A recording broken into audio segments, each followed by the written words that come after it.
Hey there, and welcome to Weeb Novel Audiobook, your hub for epic fanfics, original stories, and thrilling adventures brought to life.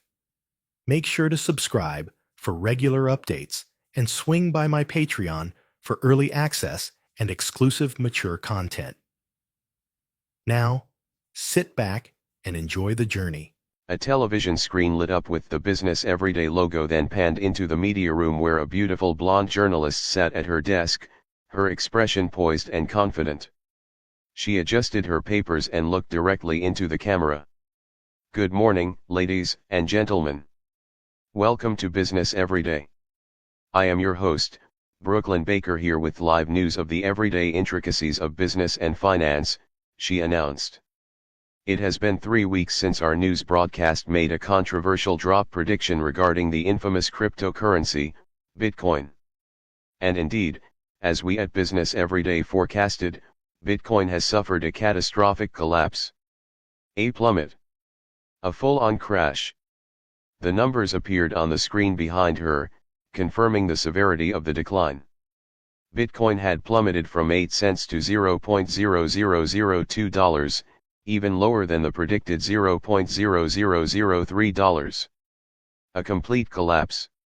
The cryptocurrency has registered one of the lowest drop rates of any commodity in modern times, with a percentage of 99.75.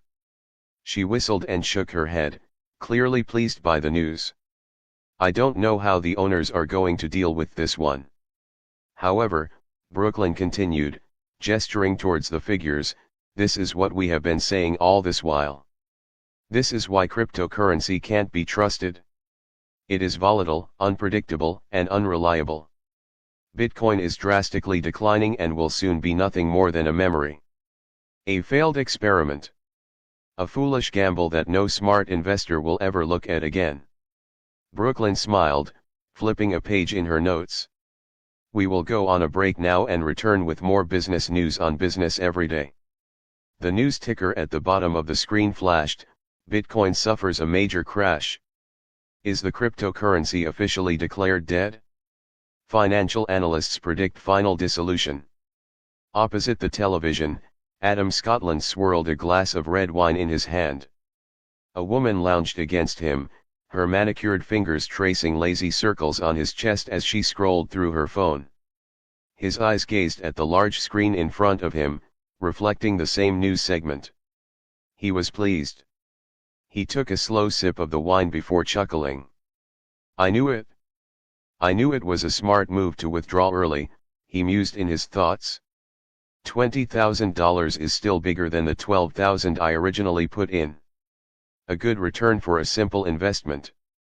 That's the difference between me and any other investor. I'm smart. I know when to pull out and when to go all in. Unlike that duckling man who invests extravagantly. He didn't even withdraw. Now his $82,000 is only just around $200 now. How pathetic is that? Ha ha ha ha," he couldn't help but laugh out loud. The woman beside him smiled, not particularly knowing why he was laughing, but Adam barely paid her any attention. He moved his focus to his phone, hurriedly opening the crypto tracker, which was ablaze with activity. The comment section was flooded with reactions to the crash, the majority commenting on a certain investor. Fugly duckling. 3 weeks ago, this unknown mystery investor had made headlines for dropping a staggering $82,000 on Bitcoin just before the crash. And now? The man was certainly ruined. Some of the top comments read, "Crypto Kingpin 69, lmuah, that idiot really spent $80K plus on Bitcoin just before it died. Meat Beater 2, this is why I only invest in solid commodities. Don't trust crypto guys. This dude basically set his cash on fire. Big Banker Bob, one word, idiot. Imagine putting $82,000 into a sinking ship. This guy got scammed by himself. Handsome duckling, hey, fugly. How does it feel to be the biggest loser of the month?" Among the jeers were a few voices defending him. "Emeralds fall, not gonna lie, I kinda feel bad. That's a brutal loss. Rich NI99ER, my man is going to come out strong. I don't think it's a big blow to him. He's probably a billionaire. Danik Blue 45, Scottish Panda is the real winner here. He made a smart early exit and walked away with a profit. Look and learn, people. Adam smirked at that last one. Scottish Panda, his own alias, was officially listed as the top investor of the week, having made a clean profit from his well-timed withdrawal. It was satisfying to see his name at the top. Following that, his followers began to grow once again and more friend requests came. Adam had to drop a comment, Scottish Panda, I guess some people are just built for investing, and others aren't. He went to Fugly Duckling's unverified page and saw he had already started losing followers as people were starting to see him as some spoiled billionaire who had no real idea of the business and finance world. That pleased Adam greatly. Because it was true, this guy, whoever he was, clearly wasn't as smart as he thought. But suddenly, the TV commercial that was going on was interrupted and Business Everyday returned to the screen. Adam creased his brows. That was an unusually short break. Already back with more news. The screen showed Brooklyn Baker holding a finger to her earpiece, and her expression was all of a sudden not the certain and proud one of before, but rigid with surprise. The screen behind her flashed with new data. We interrupt this commercial to announce that we have just received breaking news, she said, her voice forced into professional calm. Music played as a flashing display took over the screen with an announcement, Bitcoin skyrockets, unprecedented spike from $0.0002 to 90 cents. Adam's eyes widened. What? His head shot forward. Indeed, ladies and gentlemen. Despite Bitcoin's earlier crash, there has been an unexpected and unprecedented development. Bitcoin has, she hesitated, as if struggling to believe the words herself. Skyrocketed from $0.0002 to 90 cents. A shocking rise of 450,000%. Adam blinked, unable to believe what he was seeing. Brooklyn wasn't done. This is one of the most astonishing market reversals ever recorded. Experts are calling it the most unpredictable surge in investment history. Even us on Business Everyday are as shocked as you are. She swallowed, squeezing her face in defeat. We did not see this coming. Adam exploded to his feet, the woman on his shoulder shifting as he suddenly straightened. No. No. No. What is this? What the hell is happening right now? His eyes darted around the television as his grip tightened around his glass. Meanwhile, his phone vibrated violently against the table. The crypto tracker comments had exploded once again that night. Mr. Moneymaker, holy shit. Bitcoin just went to the moon. KK8T, I can't believe this. If only we hadn't pulled out. Ryan Gust, this can't be real. Tell me this isn't real. I made a withdrawal because of the predicted fall. Beeswax, we got played. Everyone who sold just got played. Adam scrolled through the comments, heart pounding, eyes shaking. Then, to his horror, he saw people commenting under his earlier comment, even sending him messages. Scottish Panda, you bastard. You told us to sell. Bro, you said Bitcoin was dying. I followed your advice. WTF. Business Everyday is giving us this news like they didn't just make all of us withdraw and miss a big rise. Don't think I've forgotten about you too, Scottish Panda. Adam's heart couldn't stop pounding. All he kept thinking was, no, no. This couldn't be possible. There was no way anyone could have predicted this. It was pure luck. No one could have seen this coming. No one. But wait. Fugly Duckling. Since that mystery investor hadn't withdrawn his money yet. Did that mean? Buzz. A new notification. He looked down at his phone, pulse racing. Fugly Duckling has just withdrawn a total sum of $928,125 from an investment of $84,500. He is now Crypto Tracker's Investor of the Week. Adam's vision blurred at the number. $928,000. Nearly $1 million. The biggest recorded withdrawal in Bitcoin history. And it was made by the same guy everyone had been mocking just minutes ago.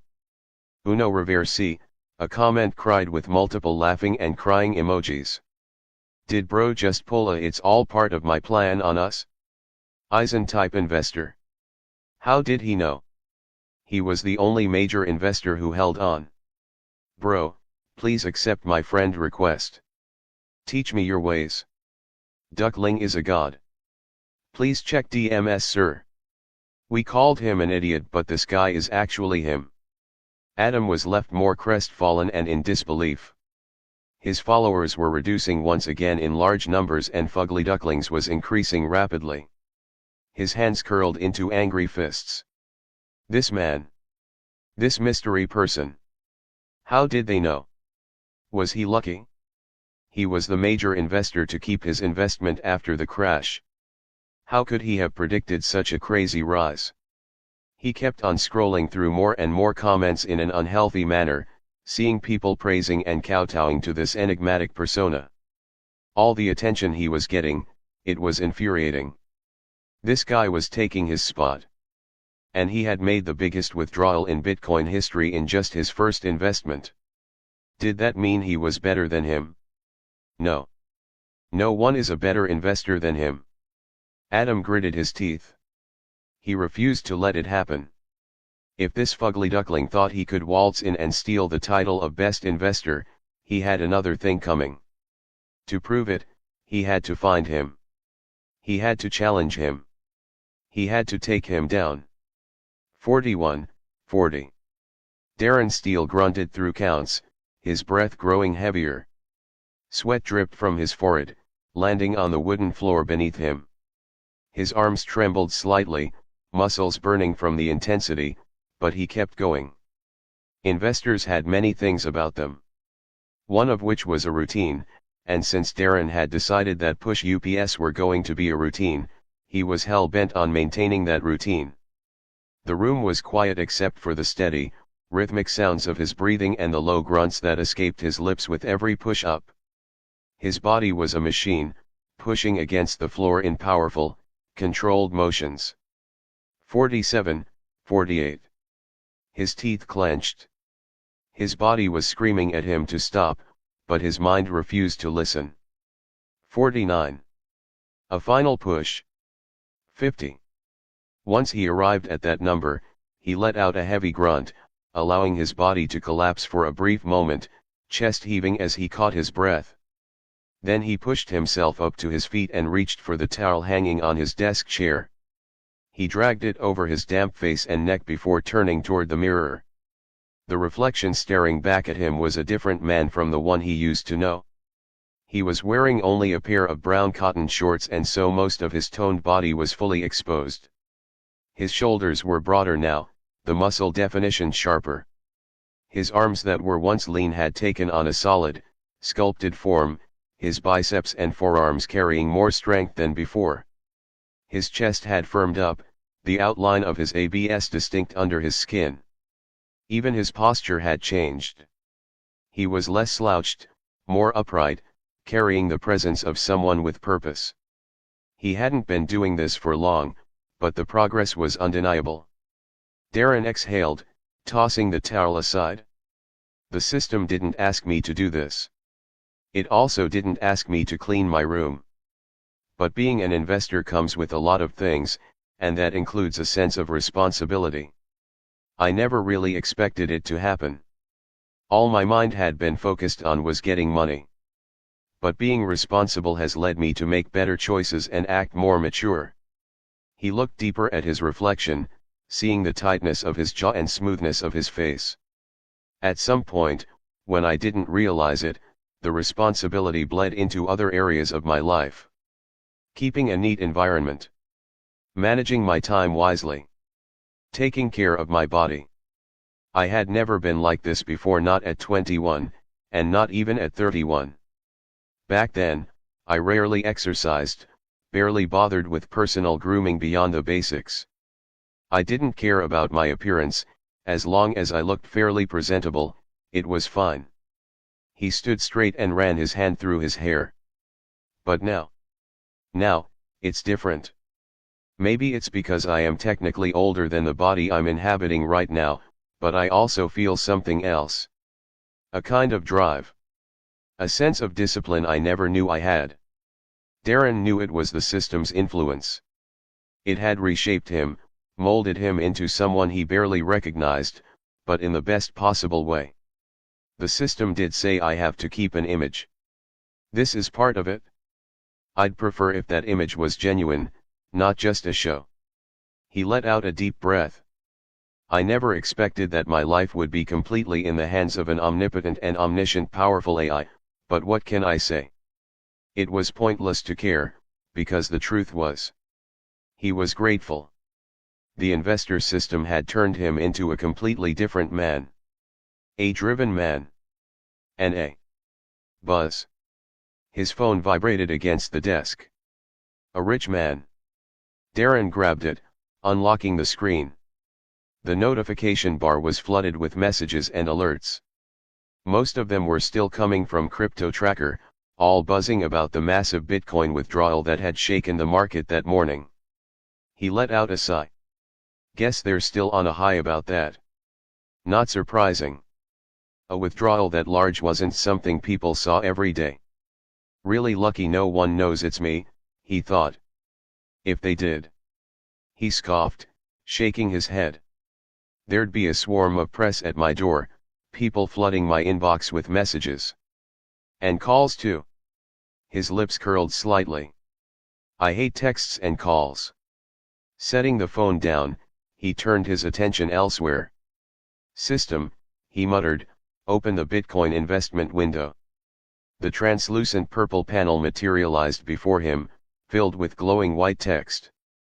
Bitcoin investment window price presently, $0.9/BTC price in future, $50,000/BTC rises, January 2011, major rise, $6/BTC April 2011, minor rise, $9/BTC June 2011, major rise, $31/BTC, tap to see further rises for more than 1 year, crashes, March 2011, minor crash, $4.3/BTC August 2011, major crash, $2/BTC, tap to see further crashes for more than 1 year, your investment invested, $82,500 profit, $928,125. Darren exhaled slowly, staring at the numbers. Almost $1 million, he thought. A part of this was somehow difficult to believe, and as the sheer weight of it settled on him, it pressed against his chest. He was completely ecstatic about it. But he didn't jump or yell or laugh wildly and happily as much as he wanted to. Instead, he simply walked over to the desk, resting his hands on the surface as he lowered his head. This is real. I can't believe I have that much money. This actually is real. I mean, I knew it was real, but seeing this money in my bank account. He picked up his phone again and checked his personal wallet account, seeing the money there. It's a completely enthralling feeling. I'm a millionaire. He then turned around, standing straight and placing a thoughtful finger on his chin. Well, not yet. But Holloway should be sending the money today for the 2 cures I gave him 2 weeks ago. Regardless of Dr. Gerald's persuasion, I finally put Mom in Holloway's hospital 2 weeks ago, and I gave him the cures then. Today is the fixed day for the payment. Darren had chosen today because it was the same day of the Bitcoin rise. Meaning, once Dr. Holloway sends the money. Ding. A notification appeared on the system interface. You have received a money transfer of $3 million from Dr. Leonard Holloway. Ding. You have received a money transfer of $5,700,000 from Dr. Leonard Holloway. Darren smiled. He could finally start spending. As exciting as the whole prospect of spending was, Darren had the system now, and because of that, he'd been toned to mind extravagance. At least in the early stages of his wealth. For now, he needed only to spend on things that were necessary. He sat at his kitchen table, hands steepled, staring at the wooden surface in front of him. The system interface was floating in front of him, screen still glowing with the latest bank alerts. Including the profit from Bitcoin, it was a total of $9.6 million. So what was the next move? The first thing he did was to set aside $280,000 for the repayment of his loan. Darren had never forgotten how important that was. Even if he did, the system was always there to remind him, please, avoid debts or system reminder, you are now 3.5 weeks into debt with the Red Fang Association. Only a few days left. The Red Fang hadn't given him an account or a wallet to send the money to, since they didn't want their business to be tracked by the government. So his repayment would have to be in person, just as like the borrowing had been. System, mark the date, August 29th. That's when I'd be repaying the Red Fang. Exactly 1 month from when I borrowed. August 29th has been marked. Your punctuality and preparedness has been noted. You've earned a character bonus. Darren raised a brow, half surprised by the notification. Thanks, he mumbled. Now, back to this. What should be my first expenditure? His gaze lifted, sweeping across the cramped kitchen. The paint on the walls had begun to fade, peeling at the corners where years of steam from cooking had settled. The cabinets were slightly chipped, the handles loose. The table he sat at wobbled faintly if he applied too much pressure. Ah shit. He cursed. I can't believe I'm going to do it. He loved this house. He did. As much as anyone would love the building that sheltered all of their childhood memories, both good and bad. But to be fair, even in his former timeline, he had already left this place behind. He'd found a cheap apartment to stay in and lived there for years before he and Lily began to get serious and rented a penthouse. The deal was, after his mother fell ill and died, his uncle had deceived them all and sold the house, despite it being under his mother's name. He had given Darren a meager share of it, and because he was actually 21 around that time, Darren didn't know how to fight it. It was the money he ended up using to rent the apartment. Darn, those were hard times. Darren bent his head and squeezed his eyes, trying to chase away those memories. It won't happen again this time, he told himself. Not when I have the system. Not when I know everything I know. He leaned back, exhaling sharply. He would protect this house until his mother was healed and could decide for herself what she wanted to do with it. That choice was hers alone. But keeping it didn't mean living in it. He looked around again, taking in the small, suffocating walls, the dull lighting, the couch in the living room that had springs poking through the fabric. Even though he had kept the place clean, it felt worn out, tainted by the past. He didn't want to bring his mother back to the same place where she had nearly died. No. She deserved better. She was his mother after all. The only woman truly entitled to enjoy the money he made. Darren stood up, sunk his hand into his pockets and let out a decisive sigh. It's time I upgraded my living situation. Darren stepped out of a neat yellow taxi, adjusting the cuff of his simple black shirt. He hadn't put much thought into his entire outfit, since he hadn't yet revealed himself as an investor. There was no need to dress extravagantly in order to maintain status. So he had on a dark-sleeved button-up shirt, navy blue jean trousers, with clean black shoes. He had arrived at Wellington Realty, one of the top luxury real estate firms in the city. Ding. Insight protocol complete. Information on Wellington Realty is as follows: estimated net worth, $1.30 billion. Primary income, high-end real estate sales, luxury property management, commercial leasing, real estate investment funds owner, Sterling Wellington, known for exclusive high-value properties, elite clientele, discreet high-profile transactions, exceptional customer service, public reception, tactics, maintains prestige. Through selective client screening, negotiates aggressively to maximize profit, fosters relationships with wealthy investors and developers, prioritizes high commissions over quick sales, systems advice, valuable for securing premium real estate. Be mindful of their profit-driven approach. Negotiation and leverage will be key. After he'd taken note of that, Darren walked into the building. The building itself exuded wealth. It looked fairly modern for its time, made of glass and polished marble floors, high ceilings, and sleek furniture arranged with meticulous precision. The air smelled faintly of fresh coffee and expensive cologne. Inside, the reception area buzzed with activity. Well-dressed agents sat behind glass desks, speaking into phones or flipping through thick property portfolios. A few prospective buyers lounged in plush leather seats, sipping complimentary drinks while waiting for their appointments. The moment Darren walked in, he immediately drew curious glances. This was expected, because, well, Darren was young. Far younger than the usual clientele that walked through these doors. Some agents gave polite smiles before quickly looking away, assuming he was lost or simply accompanying someone else. Ignoring them, he headed straight to the front desk, still feeling the skepticism in the air. It was subtle at first.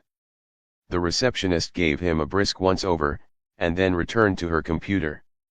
The other agent, a sharply dressed middle-aged man, raised a brow but said nothing. He also assumed the boy was with someone else. Ignoring it, Darren strode toward the desk of a woman in her late 30s, her dark blonde hair neatly pinned in a bun. She was currently speaking with a broad-shouldered man, middle-aged, in an expensive yet slightly outdated suit. The man held an air of arrogance, exuding the confidence of someone used to getting what they wanted. From what Darren could see, he was trying to purchase a house, and he seemed very adamant on a particular one. Darren stretched his neck slightly to peek at the building he wanted to buy. His eyes found the papers in front of them. The price tag was clear. $1 million. That's pricey, he thought. His eyes moved to the house in question, then he instantly understood why. It was a modern, high-end property. Spacious. Beautiful. Perfect. But this man didn't seem willing to go for the $1 million price. First he said 600,000, then 700, then, "I'll give you 800,000, he said smoothly, leaning on the desk. Let's not kid ourselves.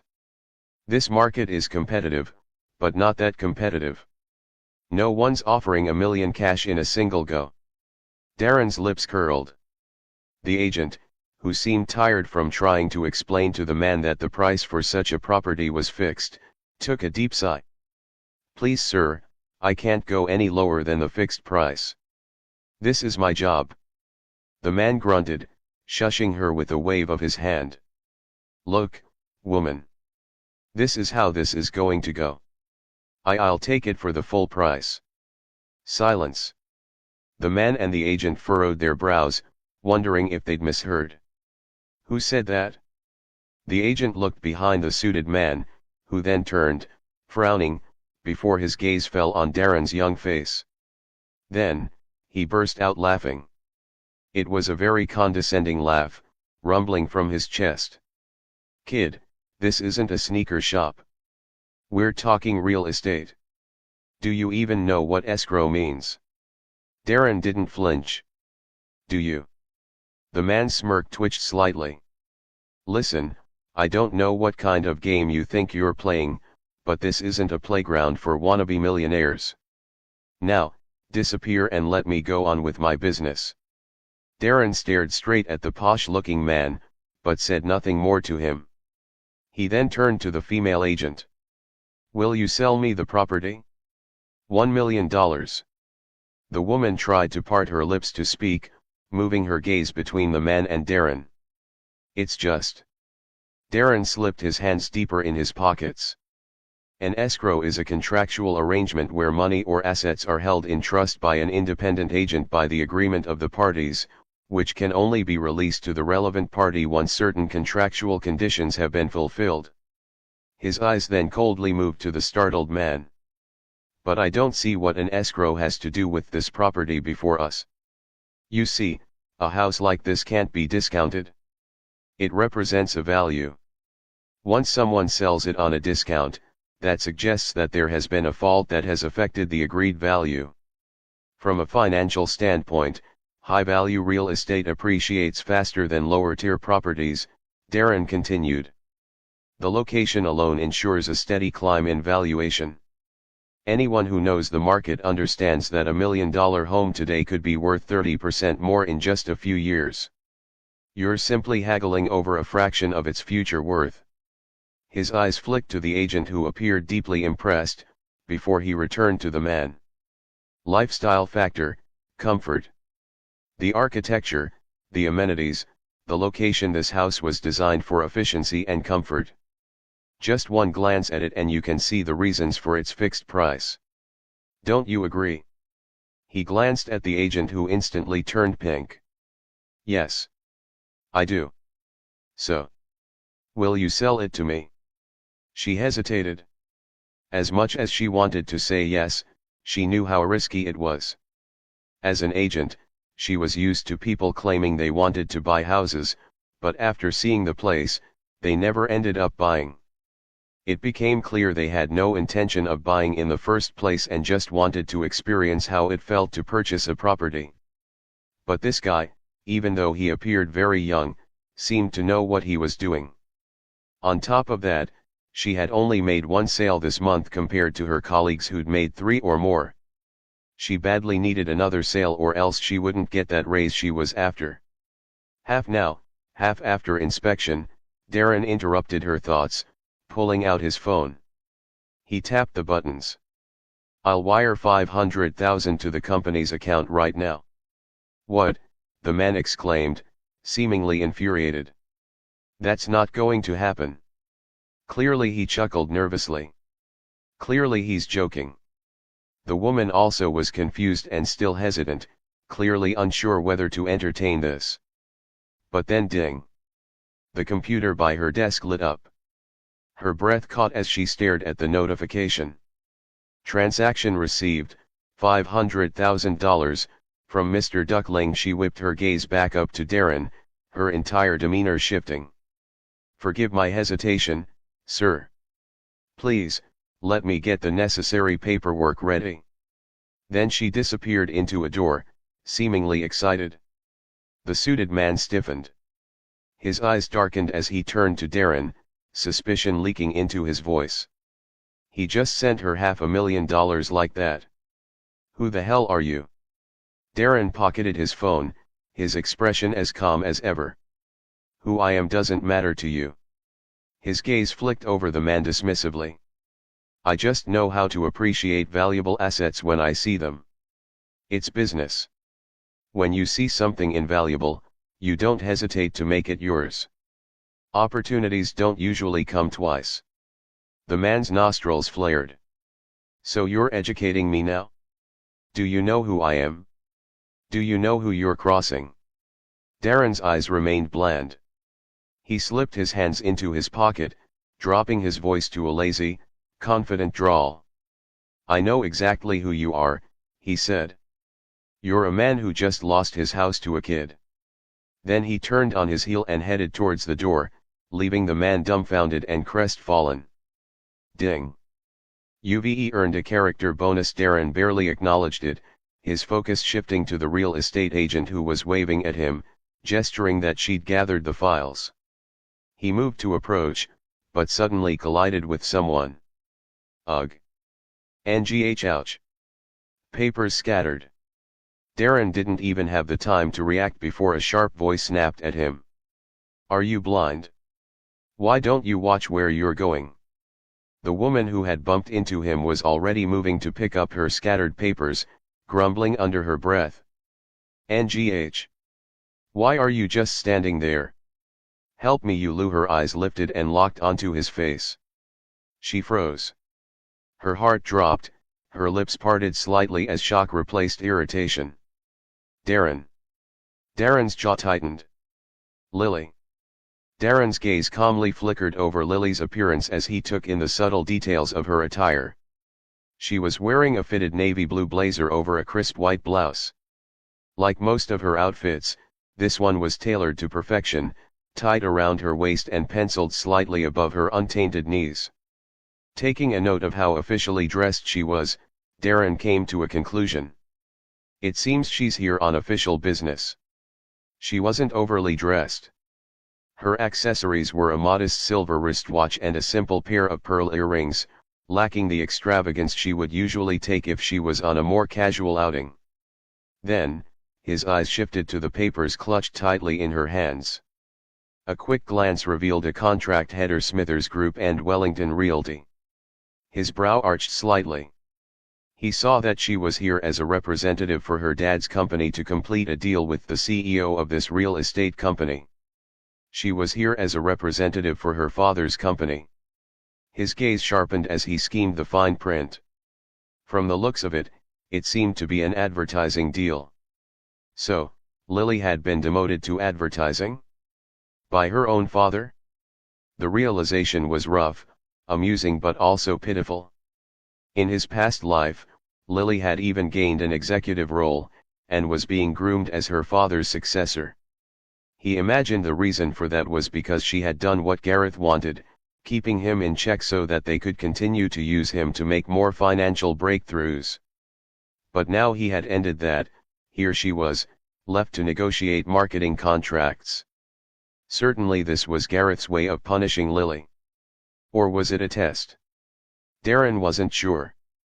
But whatever it was clear that her standing had slipped. Lily's voice broke through the silence, calling his name once again. Darren. Her tone carried disbelief, but also more raw emotions like hurt, frustration, and confusion. She took a hesitant step forward, searching his face as if trying to confirm he was real. Darren was almost unrecognizable. Not just his face, but his clothes were ironed, there was more steel in his posture, and, he finally learned how to comb his hair. "What are you doing here?" she asked, brows furrowed. Then, more urgently, "Why haven't you been answering my calls? Responding to my texts? Why have you?" Her voice trailed off. "Darren. I even came to see you once I knocked on your door, Darren. And don't tell me you weren't home because I knew you were." Her voice wavered slightly, and she swallowed before continuing. "But you just ignored me. You've been so cold. So awful. Why? What did I do to deserve this?" Darren's jaw tightened once more, keeping his expression as bland as he could. "Didn't your father tell you?" Lily blinked. "Tell me what?" His lips curled distastefully, as though he was trying his best to avoid this conversation. "Why I resigned from the company. He didn't tell you it was because I know about everything." She stiffened, confusion clouding her face. Darren's voice remained as steady as ever. "After he had seen my GPA, my test results, my CPA, your father knew he'd hit the jackpot with me. A new young graduate that he could use and siphon from. All he needed was how to keep me so I wouldn't leave. When he learned I was asking you out, it was the best opportunity, and so, he finally agreed to let you date me. That way, you could keep me in check. Keep me happy. Keep me from leaving his company." He let the words settle, then his gaze blared down at her. "You were using me. Manipulating me." Lily went utterly still. Her fingers clenched around the papers, her breath shallow. How? How could he possibly know that? That conversation had taken place years ago, just her and her father, behind closed doors. No one else had been there, and she had never breathed a word of it to anyone. This had to be a bluff. There was no way he could have found out. He had to be speculating and somehow managed to guess it right. Lily forced herself to breathe. Then, She looked him straight in the eye and lied. "That's not true," she said, her voice steady despite the turmoil inside her. "Darren, of course my father is very mindful of our relationship, but nothing like that ever happened.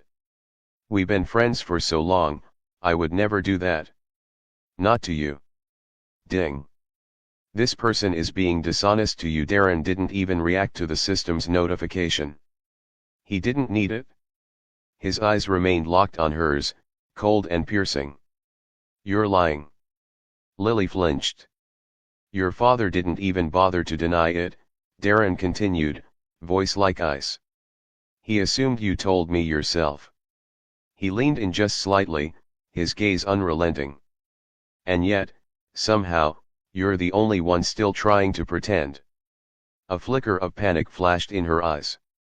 She had made a mistake. She just realized it now. Why did she have to lie? Couldn't she see that there was something extremely different in this Darren? Didn't she already know that? Didn't she know that he wouldn't fall for her words like he usually did? Her father had given her one instruction: fix this. Not to make it worse. But now she had done exactly that. "No. No, Darren, I made a mistake. Please, let me explain." "No." His voice cut through her words like a blade. "I've been a fool all this time, thinking you loved me," he said, shaking his head. Then, inwardly, he added, "and I was even a fool for a longer time. 10 years in fact." Then he exhaled sharply, straightening. "It won't happen anymore. Darren, it's over, Lily." The finality in his tone stole the breath from her lungs. He glanced at her, eyes cold. "Officially. You and I are done." She stared at him, unable to move, unable to process. "Darren? Breaking up with me?" She'd always imagined that if anyone was to break up with anyone, it would be her breaking up with him. And everyone thought so too. Mainly because they all believed she was way out of his league.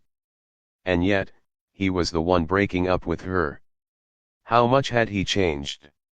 The sharp sound of heels against the polished flooring snapped her out of her thoughts as the real estate agent returned, a radiant smile on her face.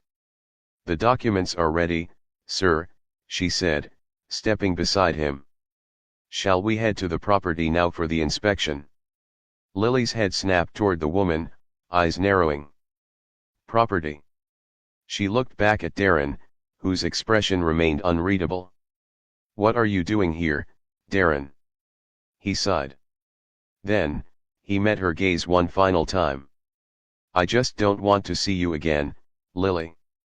And with that, he continued forward, heading to the door. The real estate agent followed beside him, glancing back only once before they both disappeared into the hallway. Lily stood frozen in place, watching his retreating figure. Her fingers trembled slightly, her heart hammering in her chest. Then, under her breath, barely above a whisper, she murmured, "You're wrong, Darren." Her hands clenched at her sides. "You're wrong, because I do love you." Darren stepped out of the sleek, glass-paneled entrance of Wellington Realty, the estate agent matching his pace beside him. The late afternoon sun cast golden hues over the city, filtering through the high-rises and reflecting off passing cars. He glanced at her briefly before speaking. "I didn't bring a personal vehicle with me," he said, adjusting the cuff of his shirt. "Do you guys offer?" Before he could finish, a deep purr of an engine caught his attention. A black Cadillac Escalade glided into view. Darren was awed at the sight of it, remembering that Cadillacs were really respected cars during this year. It was an imposing vehicle. Big, bold, and luxurious, with a wide chrome grille that drew all attention near and far. The tinted windows gave it an air of exclusivity, while the 22-inch alloy wheels rolled to a smooth stop against the curb. The LED headlights flickered briefly before shutting off, leaving the wealthy aura of the car's presence to simmer for a while. Darren became gluttonous. "Maybe I should start thinking of a car." The estate agent looked at him and smiled. Indeed, we do offer exclusive transport services. She gestured to the car as the driver stepped out and opened the door. This vehicle is provided by the company. You'll be taken straight to the property in complete comfort. Darren nodded in approval before stepping inside. The interior smelled of fine leather and polished wood, the cabin spacious and designed for both relaxation and authority. The seats, stitched with premium black leather, molded to his frame as he settled in.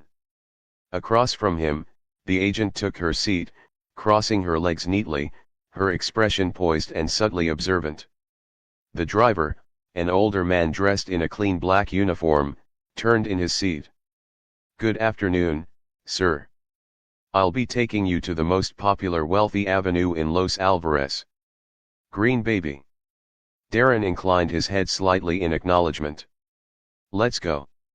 The car pulled away, and it drove through the roads, the beautiful city blurred past the tinted windows. Darren exhaled slowly, his fingers tapping lightly against the armrest. Throughout the drive, he tried not to think about her. Lily. But no matter how much he tried to block it out, the memories came crashing in. More than 10 years together. They had been through a lot of his stuff. Not just as lovers, but even as friends. And yet, all of it was meaningless now.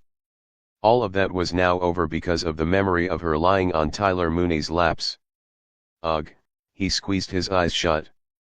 But no matter how he tried to will the memory away, it remained. It burned and it hurt. Too damn much. He could never allow himself to forgive her. Never. Thankfully, the Cadillac's smooth ride and the soft hum of the engine helped dull his thoughts as the scenery outside began to shift. Soon, the towering buildings gave way to a quieter, more affluent part of the city. The street ahead stretched wide and clean, paved with smooth asphalt and lined with tall oak trees, having lush green canopies that sway gently in the breeze. This affluent avenue was called Green Baby. Not Green Baby Avenue, or Green Baby Estate, just Green Baby. Unlike the bustling downtown, here, everything was serene, elegant, and exclusive. The sidewalks were lined with immaculately maintained gardens, filled with rose bushes, trimmed hedges, and ornate street lamps. Further down, the rolling hills provided a scenic backdrop, adding to the neighborhood's seclusion. The few houses that dotted the area were grand estates, each unique in design, spaced far apart, emphasizing privacy and luxury. The estate agent took the opportunity to speak. "Green Baby is one of the most sought-after locations in the city," she said, her voice finally finding the confidence of someone who knew how to sell. "I must say that you have a fine eye, sir. Quickly choosing this property. In a few years' time, to get a property here will be more expensive." She continued. "Every property here is custom built, and the neighborhood itself is home to some of the most influential figures, CEOs, entrepreneurs, even a few celebrities." She gestured outside as they passed an elegant Victorian-style mansion, its iron gates adorned with ivy. "You might know the famous Ava Monroe. She lives in that beautiful mansion, though she does enjoy her privacy. Like hers, every estate here is designed for discretion and security, with high-end surveillance and gated access. Not to mention, the investment potential is enormous. Like I mentioned and like you know, this area's property values are set to rise in the next 5 years." Darren listened attentively and soon, the car slowed. The driver pulled into a private driveway, lined with neatly arranged cobblestones leading up to a magnificent house. The door was opened for him and Darren stepped out, his gaze lifting as he took in the estate before him. The mansion stood tall and proud, its white stucco exterior accented by sleek black trims and massive floor-to-ceiling windows. A modern masterpiece, yet with subtle European influences. The doorways were arched, balconies were made of wrought iron, and there was a grand double-door entrance. The roof was designed with dark slate tiles, contrasting beautifully against the pristine white walls. Landscaped gardens surrounded the property, complete with a stone fountain, manicured hedges, and a private pathway leading to a small grove of trees in the back. The estate agent smiled as she walked beside him. Seeing it in person is different from looking at pictures, isn't it? Darren gave a short nod. It is. She led him up the steps, unlocking the grand doors, and gestured for him to enter. Inside, the foyer was breathtaking. There was a massive crystal chandelier hanging from the high ceiling, casting shimmering light across the tiled floors. A curved staircase with decorated railings led to the second floor, and the open concept design gave the house a feeling of endless space. "Let me show you around," the agent said, stepping ahead. As they walked, Darren inspected every corner, the living area, with its spectacularly designed ceilings and floor-to-ceiling windows overlooking the backyard pool. The kitchen with the Italian marble countertops, custom oak cabinetry, and state-of-the-art appliances. The master suite, with a private balcony, walk-in closet, and an ensuite bathroom that looked more like a spa. However, through it all, Darren couldn't ignore something. The way the estate agent spoke as she explained things. The lingering glances here and there. A slight brush of her fingers when she pointed at something. A playful smile as she caught his eye. It was obvious. She was flirting with him. So far she had tried to keep it professional, but the small hesitations, the subtle nervousness. It was clear. She was interested. Whatever it was she was interested in, he didn't know, but Darren still remained indifferent. He wasn't blind. She was beautiful, yes, long dark hair, sharp blue eyes, a curvy yet elegant figure. But right now, he had no interest. Not in this. Instead, his mind wandered back to something else. The price. He noted how cheap things were compared to 10 years in the future. This house would be around an extra $1 million in his former timeline. At most $3 million. That was one of the biggest advantages of his regression. Everything was cheaper. By the time the tour was over, the agent turned to him, a bright smile on her face. "So," she said expectantly. "What do you think?" Arms folded, Darren withdrew his gaze from the room and glanced at her. "I have $500,000 left to send, right?" The agent, standing just a step too close, nodded with a pleased smile. "Yes, that's correct."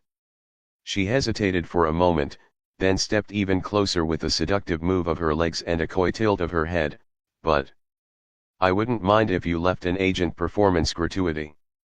Darren's gaze remained expressionless as he looked at her, having no reaction to what she just said. He knew exactly what a performance gratuity meant. It was basically a tip for blue-collared workers such as her. Leaving one usually meant that the worker had done their job to the extreme satisfaction of the client. The agent leaned in slightly, her voice dropping just enough to sound suggestive. "I promise I'll make it worth your time." Darren raised an eyebrow, not budging to her advances. She sighed, brushing her hair behind her ear as she looked up at him. "Look," she said, her tone shifting into something a little more earnest. "I really need the sale. And if you give me a good enough performance gratuity, it boosts my sales score and I could finally get a raise." She looked up at her, her eyebrows slanting to a pleading expression. "It's really tough for us real estate agents." Darren stared at her for a long moment, debating. His first instinct was to refuse. He didn't owe her anything. But then, another thought crept in. Why refuse? He was single now. He was a free man. And, if he was being honest, it had been a while since he had been with a woman. Any woman at all. Slowly, he exhaled, tilting his head slightly. "If I'm giving you a performance gratuity, it'll be because you performed your job to the best standard." The agent's lips curled into a frown. Then Darren's eyes met hers. He then advanced, causing her to move backwards in surprise. "If I have sex with you." His lips curved to a brief smirk. "It's because I want to have sex with you." Heart pounding as she gazed into his blue eyes, the real estate agent smiled. The estate agent had decided to give Darren a premium test of the king-size bed in his bedroom. They had kissed through the entire flight up the stairs. Multiple times, she had almost slipped, drowning in the affectionate and strong effect of Darren's lips kissing hers. For a man as young as him, he was an amazing kisser. He then picked her up and took her into the bedroom, showing her his strength. The agent felt vulnerable, but being older than him, she couldn't just allow him to manhandle her as he pleased.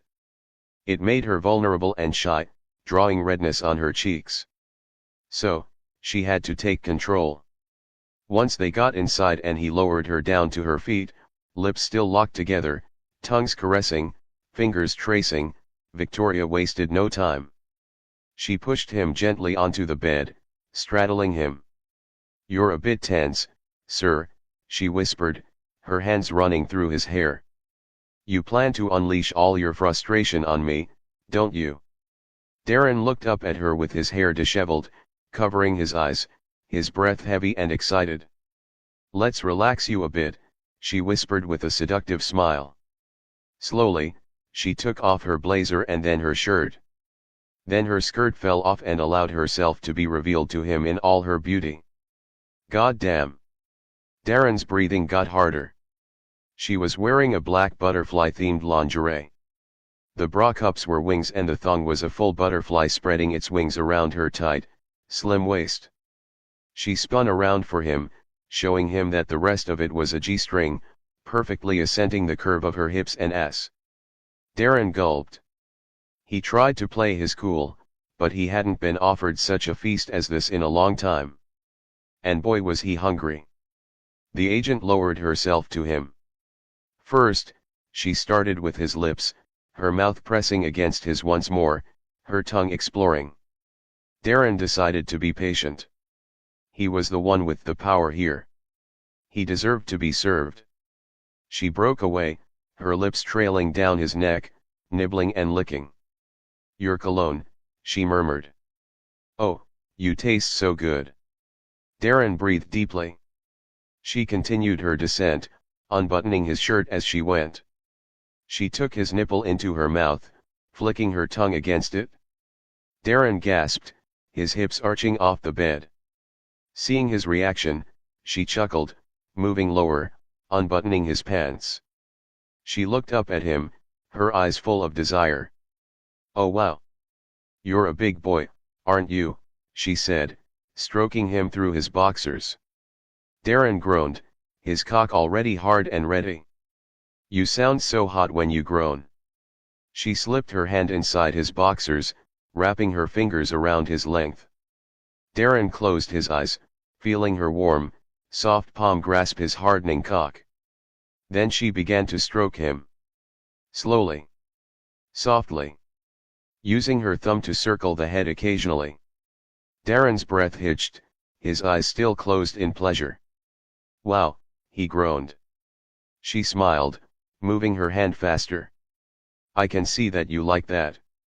I take diligence in everything I do. Work or pleasure.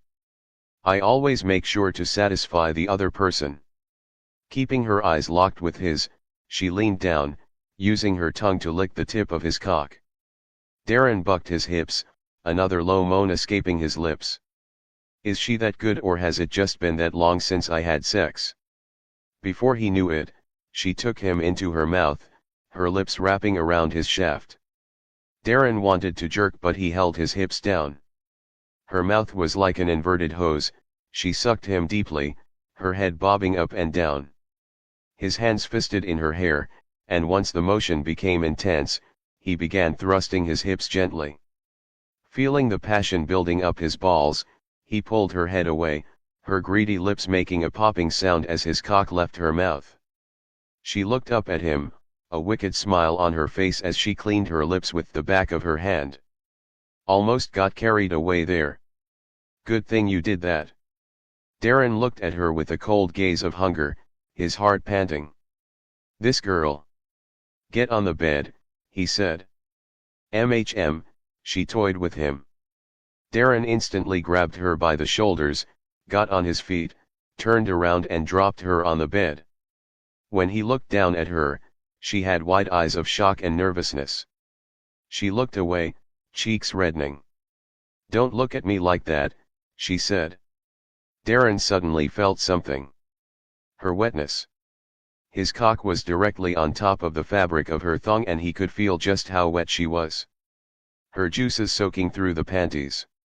He could even feel the heat radiating from her. His gaze lifted to her once again and she hid her face nervously once more. One moment she's extremely forward and the next she's shy. "I don't know why I find it so attractive, I never thought that bipolar women were my thing." Irrespective of her timidness, he lowered his face and kissed her again. Then, his fingers moved her butterfly panties away and thrusted into her pussy. The agent moaned into his mouth, moving her hips against his hand. Darren slipped another finger inside her, then another.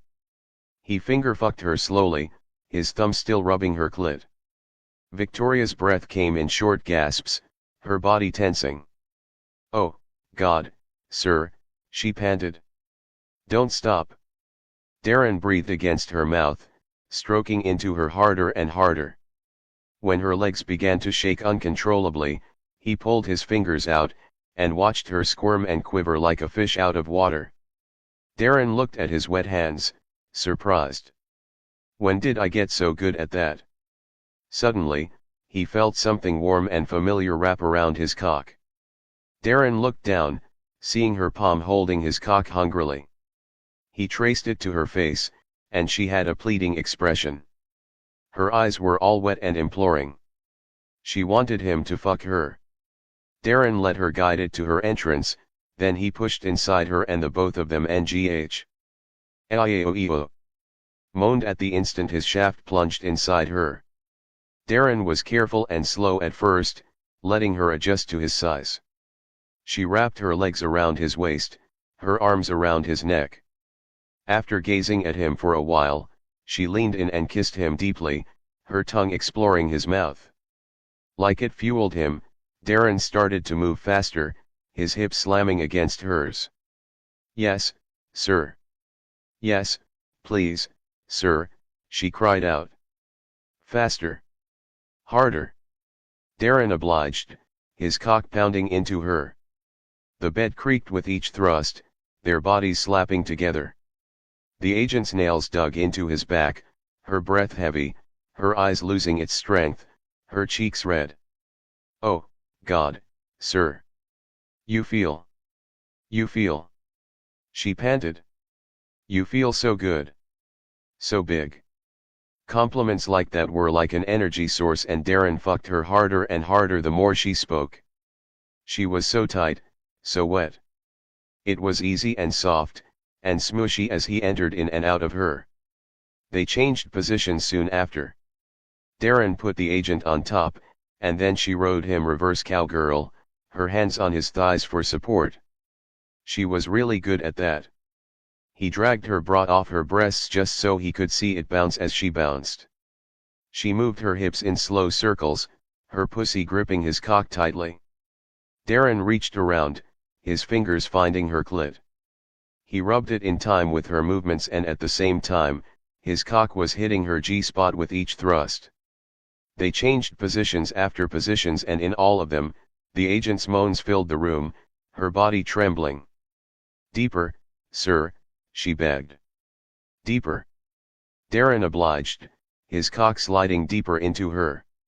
She cried out, her body convulsing. "You feel so good inside me, sir." "Why do you feel so good?" she panted. "Oh. Ngh. You're gonna make me come."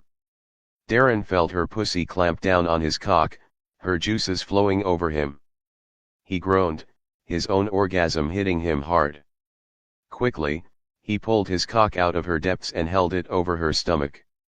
He came all over her belly, his body shaking with the intensity as he released.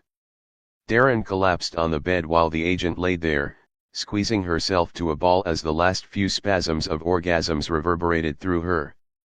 Their breathing was heavy and labored, but all the same pleasant. For a few seconds, they remained in that way, silent, breathing heavily. Darren looked up at the ceiling, wondering if sex had always been this great, or did this real estate agent have the greatest vagina ever created.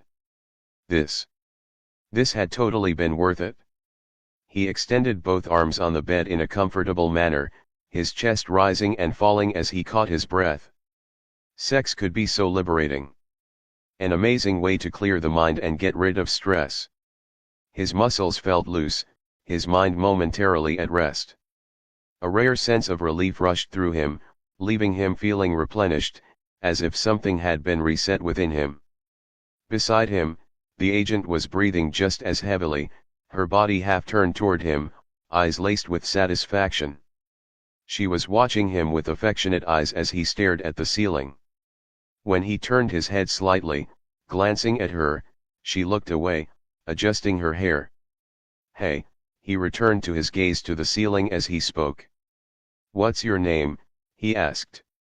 Her eyes widened and she turned around to look at him once more. It's Victoria." Darren gave a small nod, exhaling. "All right, Victoria." He sat forward, pulling his phone from his trousers that had been on the floor. "Get the contract. Let me sign." Victoria's brows lifted in brief surprise at his sudden shift in demeanor, but she quickly smoothed it over with a cool smile. "Straight to business, huh?" Darren didn't answer, his fingers already tapping on his phone buttons. A second later, he hit send. Transaction completed. Victoria took out her office phone and waited for the transaction to arrive. Once it did, she narrowed her eyes on the notification. 500,000. Then her breath hitched as she noticed the additional amount. "Wait. You added a $5,000 gratuity, should be enough, I assume." Victoria's eyes widened. Her lips parted to speak, but remained agape in disbelief.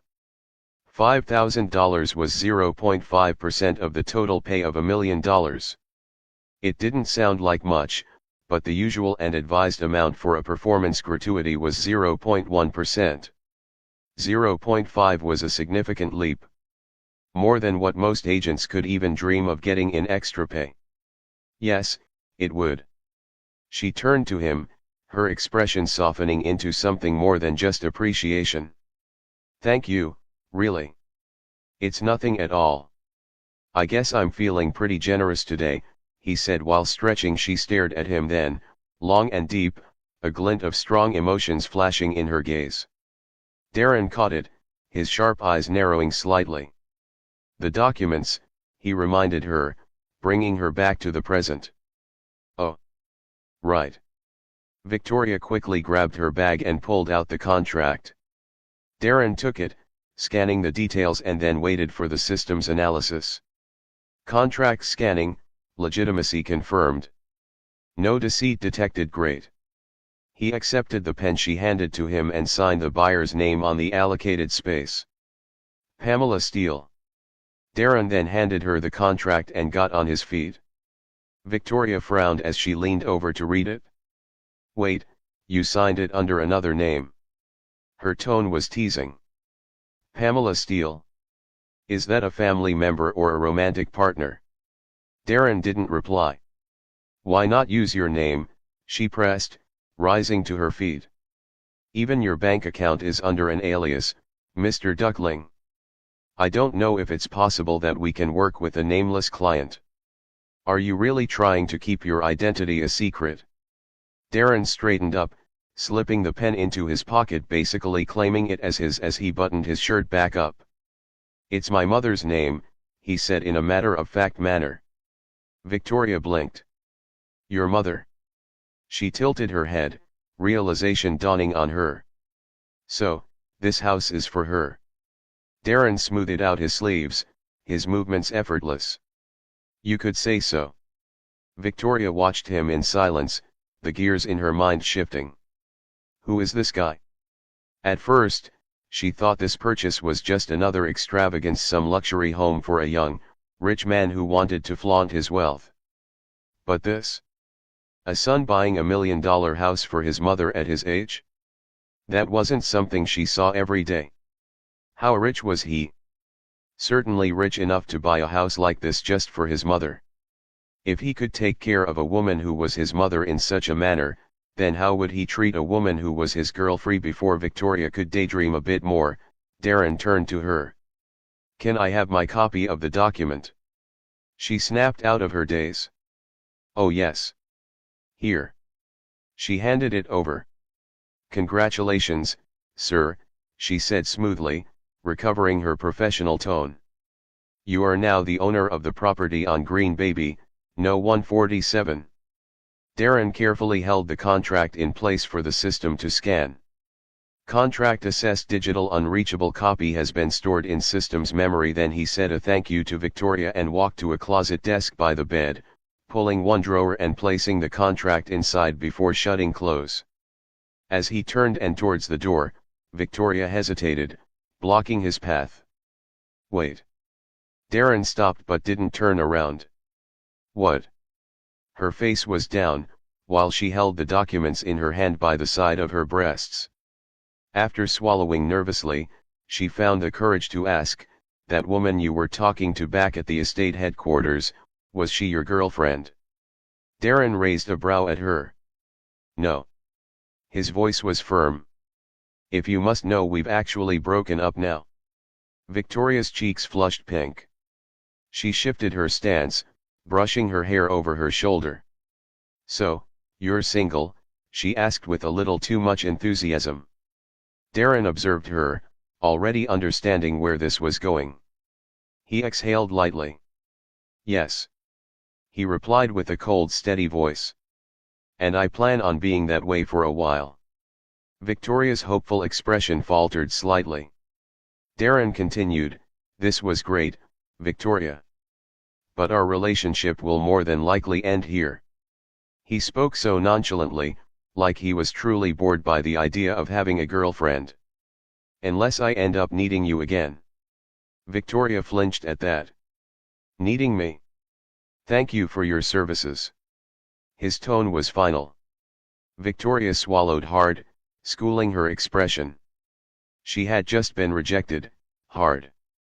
It was a rare occurrence, especially from someone who was younger than she was. But Mr. Duckling was quite a distinct man, and she knew it. With his wealth, it wasn't out of reach for someone like him to reject her, irrespective of his age. Feeling hurt, she held her head down dejectedly. After a brief pause, she offered, "Would you need transport to return to the city?" Darren shook his head.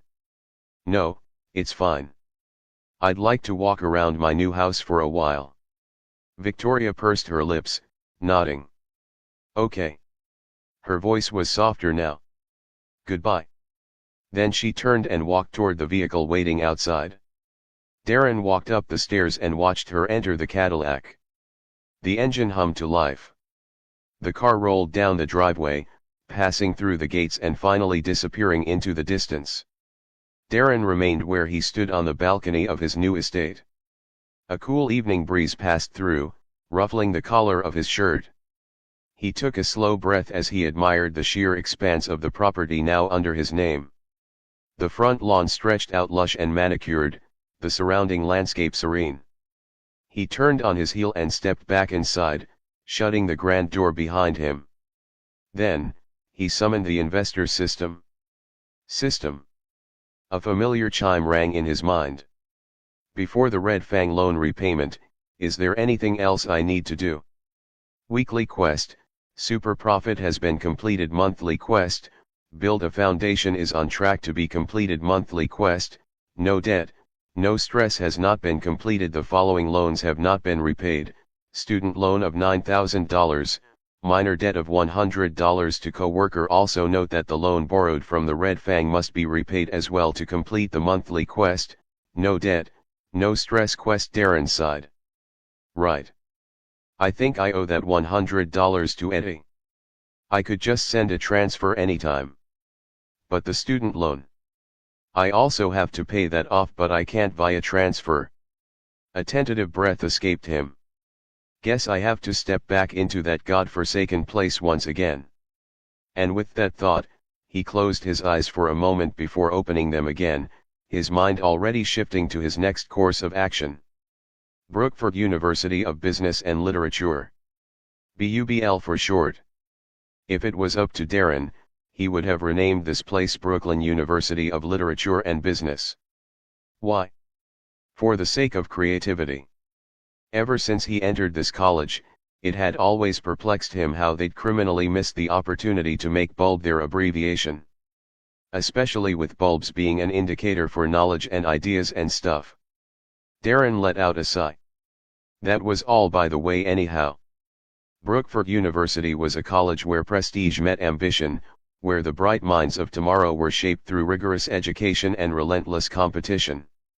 Darren didn't necessarily hold this opinion, but it was what the school's pamphlet said. The sprawling campus stood as an attestation to excellence, its neoclassical architecture mixed with modern designs, signifying a transition between old-world academia and new-age innovation. Tall white pillars supported the grand facade of the main administrative building, giving it an air of timeless authority.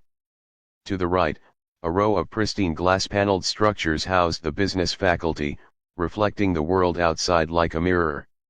To the left, ivy-clad brick buildings stood proudly, home to the literature department, where great authors and scholars once debated philosophy and prose. The university grounds were vast, with manicured lawns stretching in all directions, intersected by paved walkways lined with towering oak trees. Students moved about in clusters, some engaged in lively conversation, others buried in books or hurrying to their next lecture. Here and there, banners fluttered in the breeze, advertising upcoming events, academic conferences, and student-led initiatives. Darren took steps forward, walking past the main gate into the college premises. At that moment, his system activated. Insight protocol complete, information on Brookford University of Business and Literature, BUBL, is as follows: estimated net worth, $312 million. Primary income, tuition fees, alumni donations, business partnerships, research grants. Owner, privately owned by Michael Terrence, but facing internal instability regarding leadership succession. Known for elite business programs, strong literature faculty, moderate prestige among Ivy League aspirants. Notable alumni in corporate and political spheres. Public reception, tactics, maintaining tradition while expanding modern courses, aggressive recruitment of high-profile professors, securing corporate sponsorships to fund research and infrastructure. Systems advice, institutions' ownership is fragile. Brookford will face certain collapse, but future intel suggests Brookford will ascend to rival colleges such as Harvard and Princeton, making it a prime investment opportunity. Keep a close watch on leadership shifts and potential buy-in points. Darren's eyes narrowed slightly. He scanned the school, seeing a few memories flashing in his gaze. Not much had changed since he was in this school, but in his initial timeline, 10 years from now, a lot had actually changed. Brookford had undergone a drastic transformation, rising to global prominence over the next decade. It expanded its faculties, upgraded its infrastructure, and became a powerhouse in business and literature studies. The signs of that future greatness were already here, just not yet realized.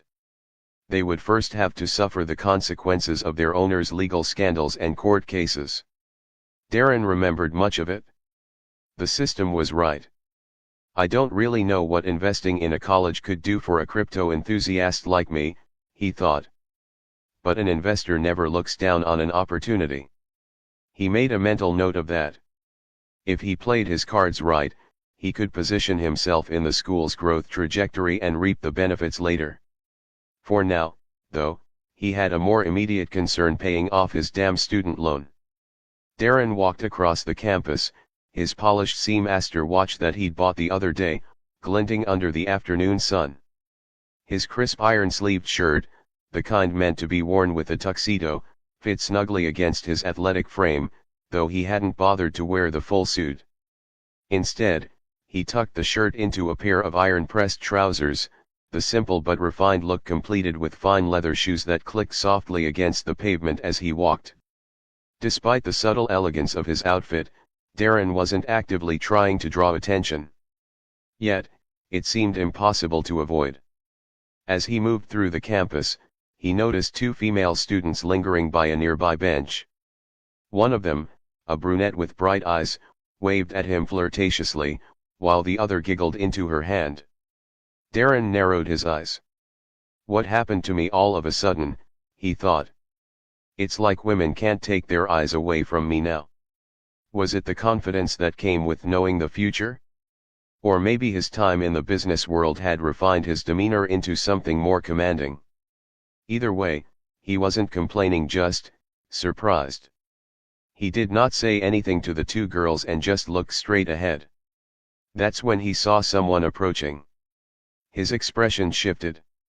A woman. Her blonde hair was neatly tied back, save for two strands that fell on both sides of her dainty face, the ends dyed pink. She had a poised and confident posture, her hips slightly swaying as she walked, and her ponytail did as well. She had a slender yet curvy frame, the tailored fit of her light gray blouse and black skirt accentuating it perfectly. Their eyes met. A flicker of recognition sparked between them, though neither spoke at first. Instead, they studied each other, still walking closer and closer.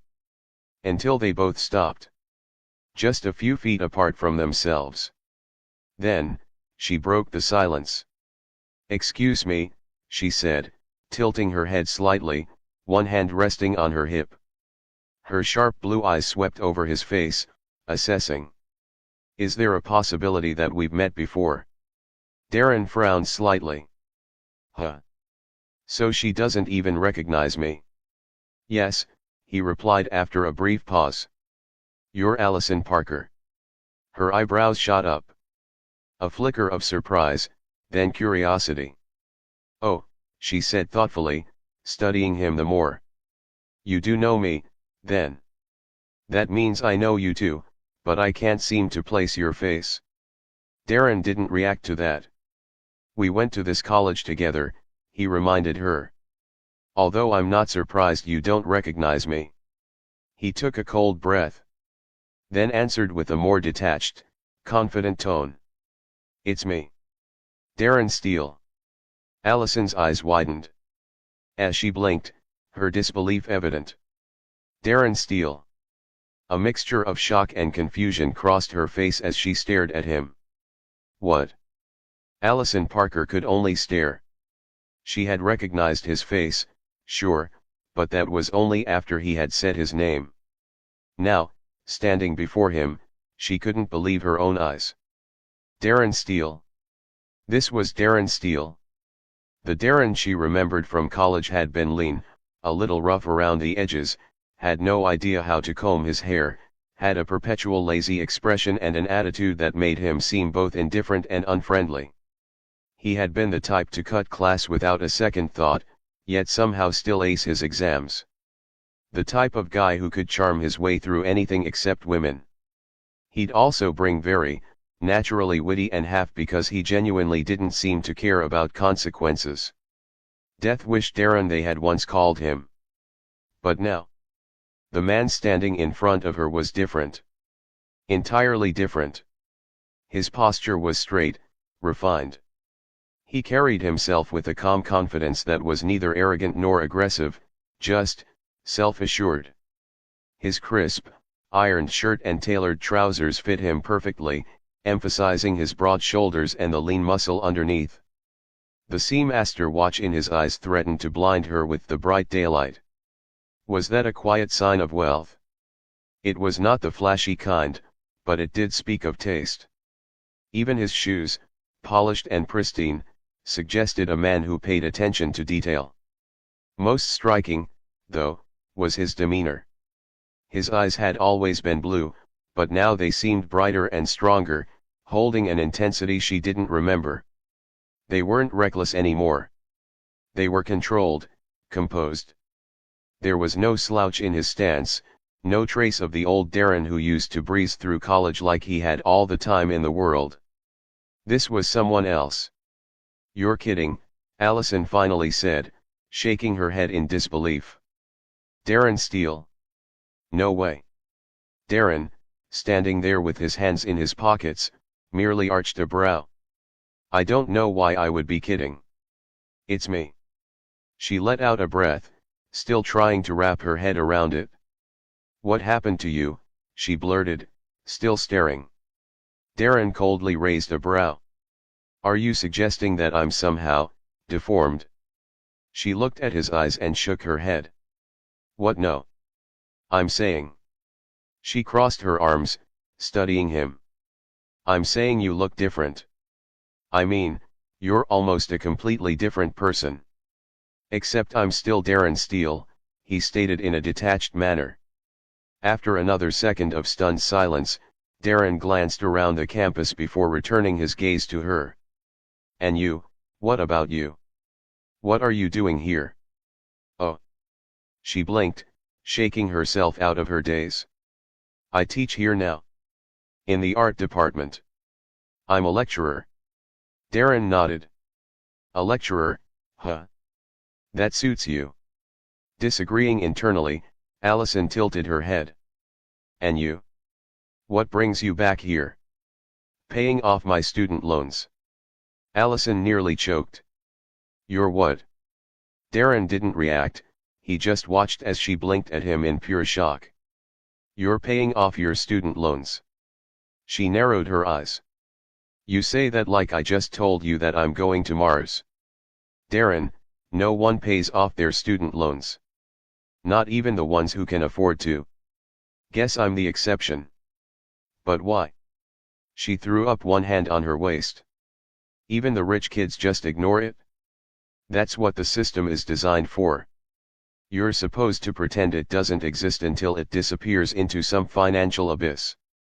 Darren shrugged. I don't like debts hanging over my head. Allison studied him for a long moment, clearly baffled. You really changed. Darren didn't answer.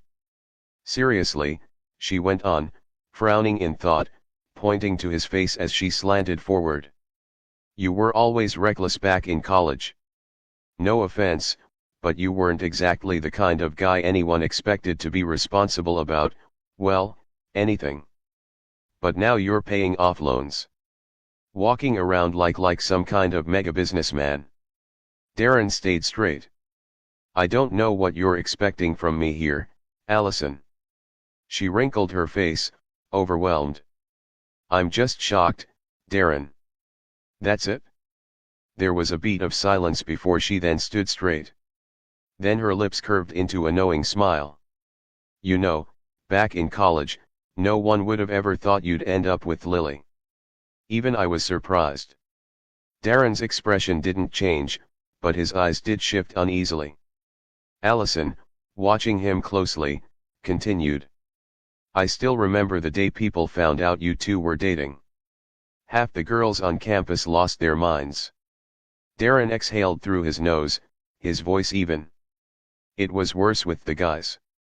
Yeah, she said, raising one brow. I mean, you were, well, you. And Lily? She was Miss Perfect. The golden girl.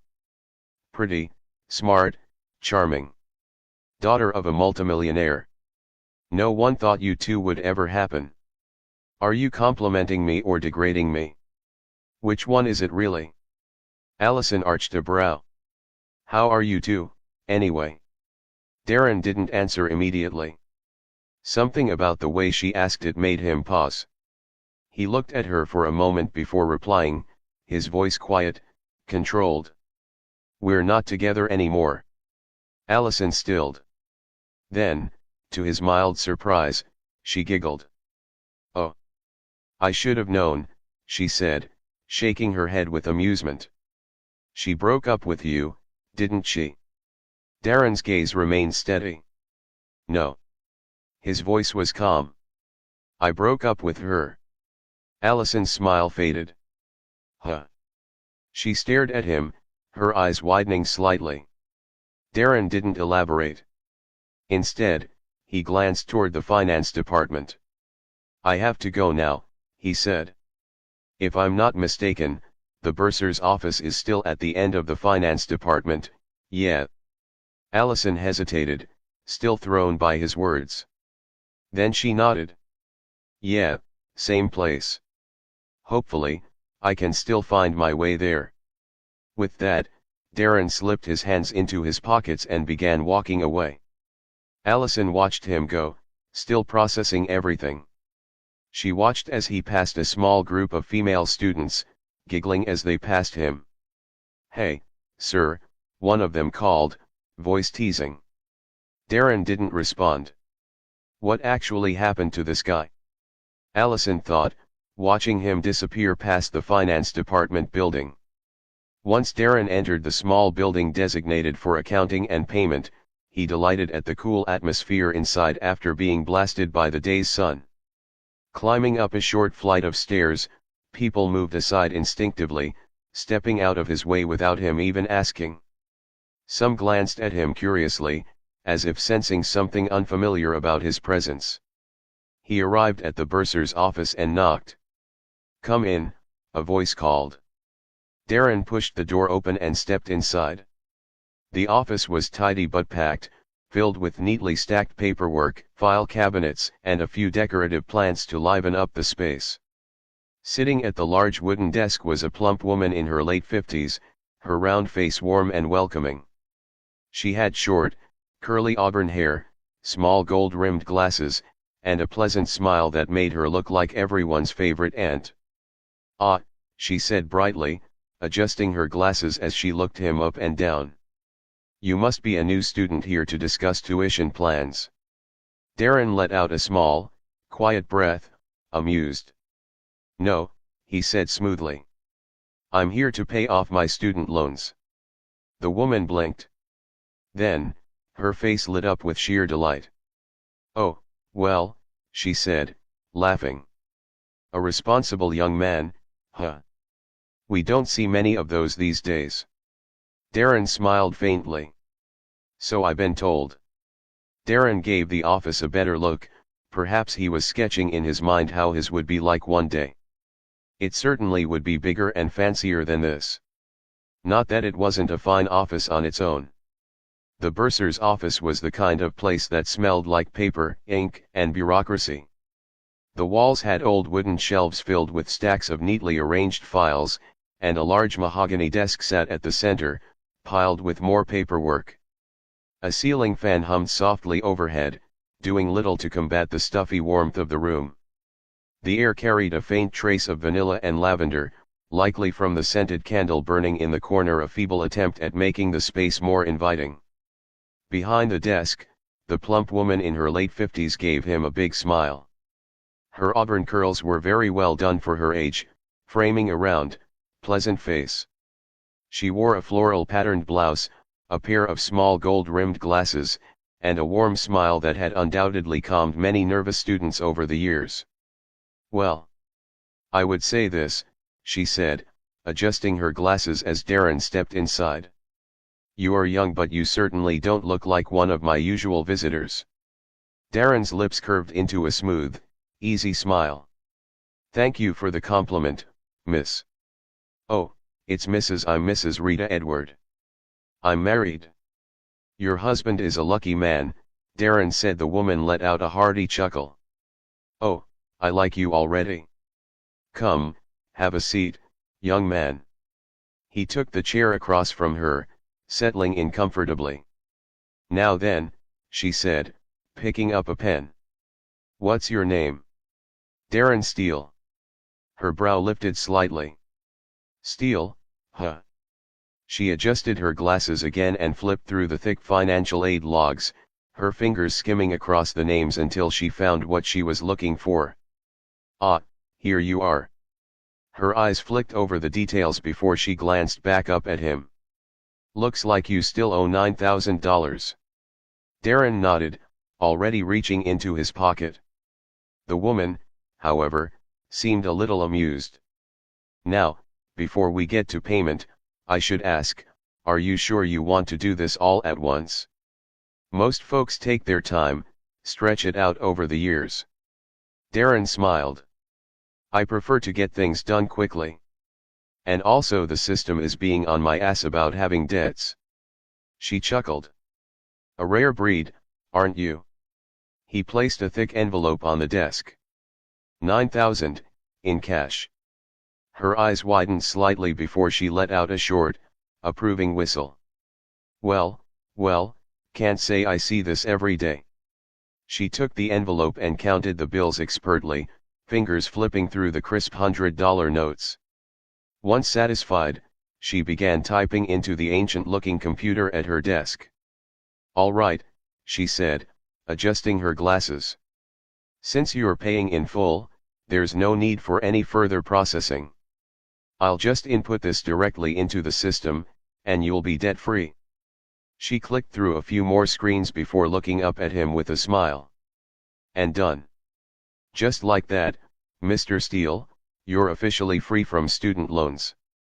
Darren leaned back slightly, a slow smile forming. Feels good. The woman laughed. I bet it does.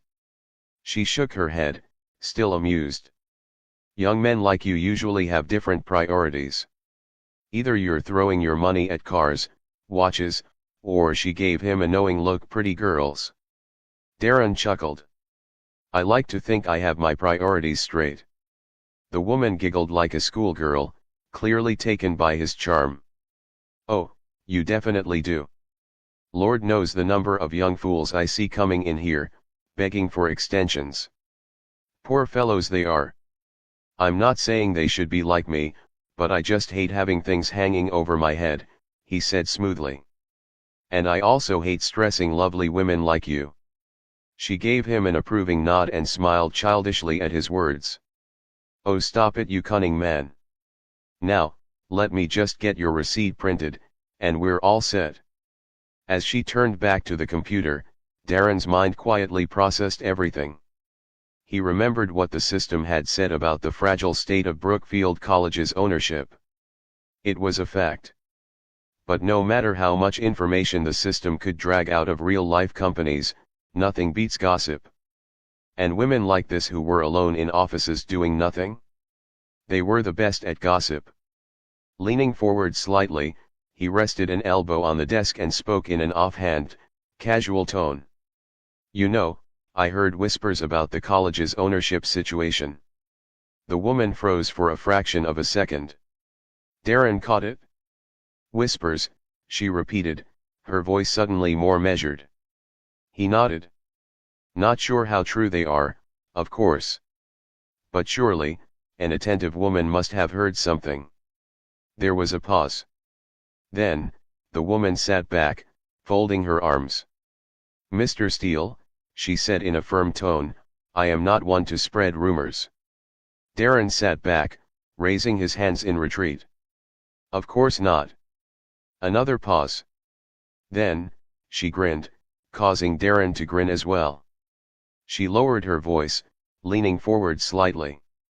It is a mess up there, I tell you. She continued, excited to be telling this to someone. You didn't hear this from me, but the president, Michael Terrence, is losing control. The board's been circling him like vultures, and there's some serious tension behind closed doors. Darren kept his expression neutral. Any idea who's making moves? The woman gave him a pointed look. Elliot Payne. Darren's eyes flickered with recognition. Payne, he repeated. She nodded. A very persistent man. He owns the biggest education empire in the country. He wants to add Brookford to his web of schools. And from what I've overheard, he's pushing hard to take over. It's just a matter of time before something gives. Darren tapped his fingers lightly on the desk, processing the information. Interesting, he murmured. Mrs. Edwards chuckled. You're quite the curious one, aren't you? He flashed a grin. I'm intrigued about things like this. But don't worry, I'm not a reporter or anything. She laughed, shaking her head. It's bound to leak the press soon anyway. I won't say anything else, but let's just say, things are about to get even messy up there in management. Hope the college makes it, Darren said. Oh, I do too. She slid the printed receipt across the desk. Here you go. Official proof that you're no longer in debt. Darren took the paper, tucking it neatly into his pocket. Then, without a word, he pulled out a stack of 10 crisp $100 bills and placed it on the desk. The woman's eyes widened. What's this? A thank you, he said smoothly. Get yourself a nice purse. For a moment, she just stared at him. Then her face broke into the biggest smile yet. Well, aren't you just the sweetest thing, she said, practically beaming. Darren stood, buttoning his jacket. Pleasure doing business with you, Mrs. Edwards, the woman chuckled, tucking the bill away with a mischievous glint in her eyes. Pleasure was all mine. As he stepped out of the office, the system chimed in his head. Student loan cleared successfully, no debt, no stress, monthly quest is almost completed. Darren stepped out of the bursar's office, his mind still circling the details of the college's management. Owning the very university he had studied in, now that was an interesting thought. It was ambitious, bold, and if he played his cards right, entirely possible. But this wasn't a simple real estate purchase. A university wasn't just about money, it was about structure, influence, and control. If he wanted to purchase an institution like Brookford College, he would need a substantial investment, possibly requiring a few more Bitcoin withdrawals to generate enough liquid cash. A board of trusted executives, people with experience running institutions, preferably those who could be bought or persuaded to align with him. A legal team, especially an ironclad corporate lawyer to handle negotiations, bylaws, and contracts. An assistant, someone sharp, quick, and reliable to help manage the overwhelming logistics. Connections within the education sector, because influence mattered as much as ownership. A vision. This was important, because if he took over the school, he would need plans. No one respected a clueless leader. Darren exhaled slowly, tucking his hands into his pockets. Okay. He could wait. There was so much to do now, and purchasing an entire school would take too much of his focus. But the system was right, he needed to keep a close eye. Buying a university wasn't all that was at stake here. This was a chance to step into a position of power, and the best way to do that was knowing everything before making a move. That was business. It was a juicy prospect, and that was why it was still turning the idea over in his head when he missed air. A chorus of female voices rang out, followed by the clicking of heels and sneakers against the pavement. The next thing he knew, he was surrounded by the same group of girls who had waved at him earlier. There were 3 of them, all dressed in stylish college attire, tight skirts, cropped sweaters, fitted jeans. The kind of outfits designed to accentuate curves, and boy were there a lot of curves to accentuate. Their makeup was just subtle enough to look natural, but the effort was there. And the way they moved. Intentional. One girl twirled a strand of her honey blonde hair around her finger. Another tilted her head just so, biting her lip as she smiled. The third let out a breathy laugh, her eyes practically drinking him in. Mr. Blue Eyes, one of them drawled, stepping forward slightly. I heard a gossip that you schooled in this campus, huh? Is that true? If it is, you should have given us a warning, another chimed in. We would have dressed up even better. Darren smirked slightly, keeping his expression cool. You look fine to me. Big mistake. The girls giggled, clearly encouraged. One of them lightly touched his arm, the other playfully swatted his shoulder. Can you tell us your name so we can remember you? One purred. You're so composed. How did I miss you when you were here? I've always wanted a senior as a boyfriend. Seniors become hotter once they graduate, don't you agree? Another added, her eyes trailing down his frame. Mature. Refined. Darren stayed relaxed, but internally, he was starting to feel a bit bombarded.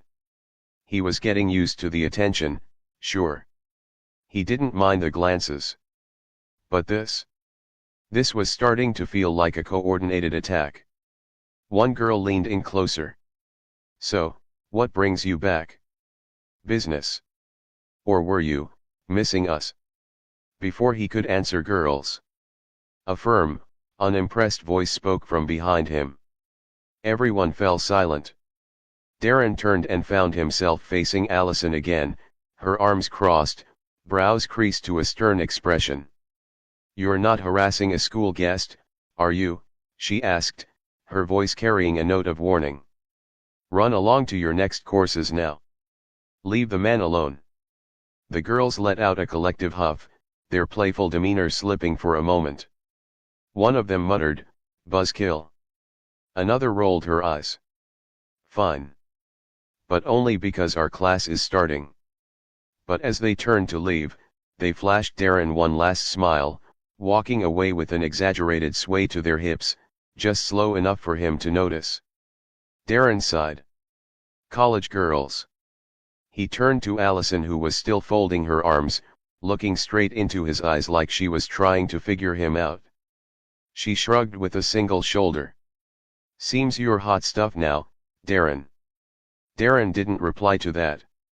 He simply glanced around. "This is the business department," he noted.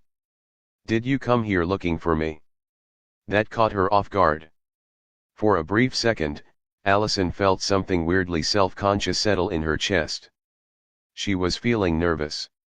Which was, of course, ridiculous. This was Darren Steele she was talking about here. Why was she so nervous? She found her voice. "I'm done teaching for the day," she said, shifting slightly.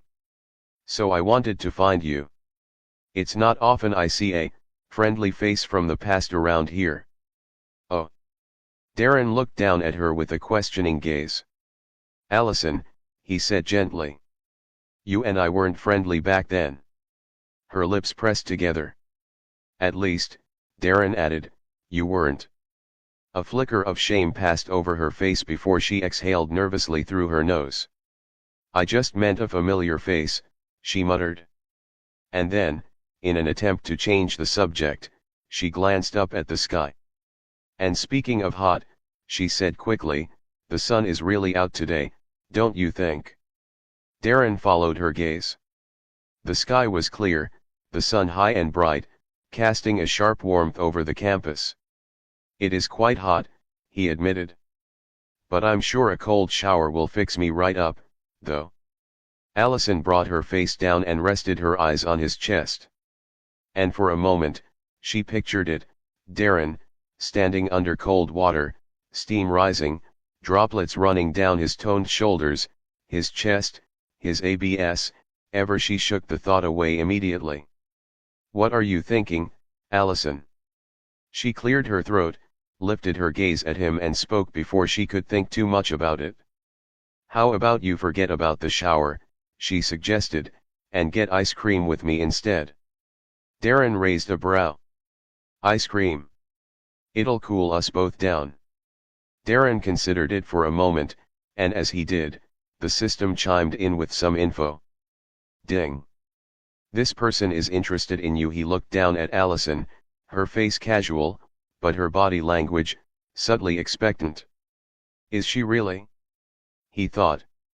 After a moment, he decided that there was no reason against it. "All right. Let's go." Allison smiled. "Great. Let me grab my stuff, and we can head out."